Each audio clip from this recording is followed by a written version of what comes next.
On today's podcast, we're going to answer the question, what does AED stand for? So stay tuned. Welcome to Warehouse Safety Tips. If you're a seasoned vodcast viewer, this vodcast is going to be different from most that you watch.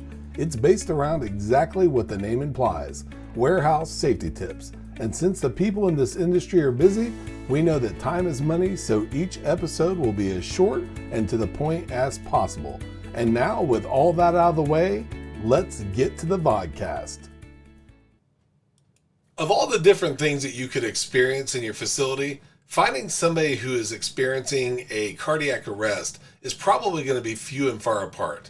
But we still want you to know what to do, and especially how to use one of the tools in your workplace that you may have called an AED.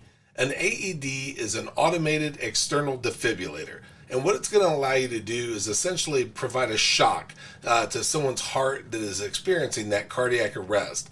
So what you want to do is, if you find somebody who is experiencing that situation, the very first thing you want to do is go through and find help.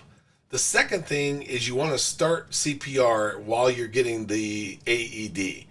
Once you get the AED, what you're going to want to do is you're going to want to go through, turn it on, and follow the instructions. As with everything we talk about on this podcast, this is a very high-level outlook at an AED. The directions may be different, but they're going to be fairly uniform in the way that they behave.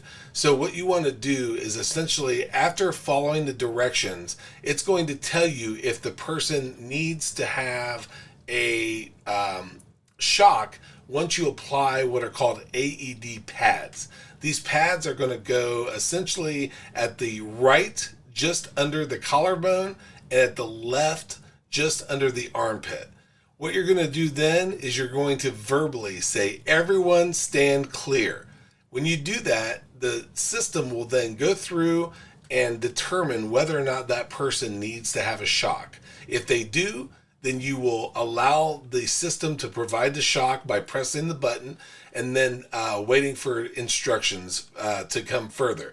Then the other thing is that if they don't tell you to have a shock, then you're going to want to resume CPR until help comes. Now, this AED use and having this knowledge is something that is extremely scary moment, but keep your cool and just follow the directions and hope for the best. But we just wanted you to not only be prepared if you ever have to use this device, but to know what it means and to be ready to use it should you have to.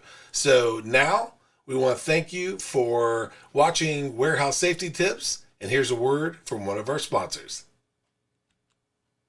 You want an organized workspace. You want a safe and efficient way to lay out your shop or warehouse. But it takes forever to mask and paint the floor lines, only to watch them fade and smear and have to do it all over again.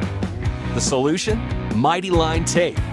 Mighty Line floor tape is simply the most durable floor tape available.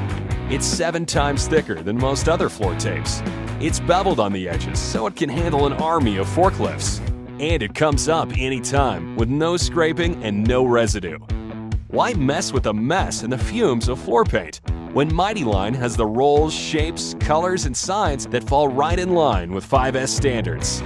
There's a place for everything, and everything has its place. That's why we're here. There's only one American-made Mighty Line tape, the only durable stripe. You can find the show notes to each episode, links to information mentioned on the vodcast, the social media platforms we're on, and anything else related to the vodcast at warehousesafetytips.com. And if you want to catch our podcast and or request a sample pack of Mighty Line, visit mightylinetape.com/safety tips. Thank you for watching Warehouse Safety Tips, and have a safe day.